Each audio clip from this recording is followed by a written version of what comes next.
Decolonization of Africans mindset. Even with the incredible amount of information and tools at hand, Africans have yet to understand what is causing the African Union, AU, to be unable to speed up social process for the economic integration of the continent, or to achieve greater unity, cohesion, and solidarity between African countries and African nations. The same goes for its predecessor, the Organization of African Unity, OAU, dissolved in 2002, which pathetically failed to guarantee that all Africans enjoy human rights and raise the standard of living of all Africans. Well, 3 huge walls make African organizations refrains just as major initiatives sponsored by African tyrants such as the African passport, the unified currency, the transcontinental highway, or the dream of the United States of Africa, the least relevant to Africans and the most toxic to the desire of Africans to be modern competitive. First, the emotional wall. Nationality in Africa, which is defined for the most part by belonging to a tribe whose existence is indicated in a colonial register. This establishes emotional barricades within and between African nations.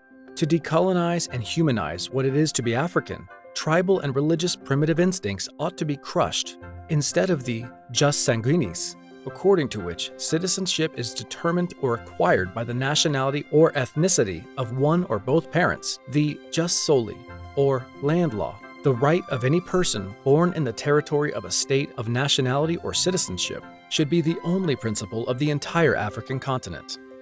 Second, the economic wall. Just as what happened to African immigrants in Europe, African from elsewhere are discriminated against and even violence in the African country because of the irrational creed of preserving social and economic privileges, which are delusions for indigenous peoples. To asphyxiate this phantasm, the establishment of a continental minimum wage would open more opportunities for social and economic mobility on the continent. Third, the social wall.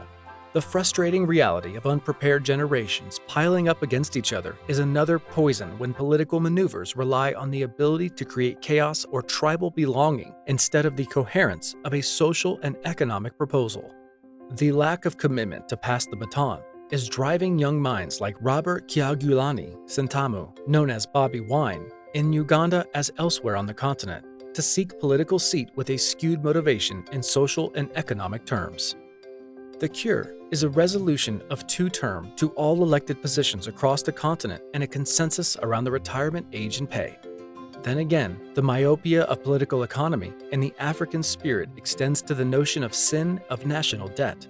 It's worth noting that developed nations, high GDP does not mean these countries produce more goods, but rather hide the fact that they subsidize heavily, directly and indirectly, their services sector as a result of the trap of overefficiency. Africa must stop picturing itself as a glamorous tourist destination or a vast land and its inhabitants ripe for ruthless economic exploitation or inhumane social experimentation. This is an opportunity to reimagine what it is to be African, what the African experience is, and especially what an African is worth. To heal African soul, there is a moral imperative for the entire African continent to recognize the role it played during the slave trade and sincerely apologize to the descendants of those who were hunted, captured, not castrated, beaten, broken, before being auctioned to cold-blooded Persians, Arabs, and Europeans. And this, regardless of what happened to these vile African merchants and their descendants later, brutal colonization.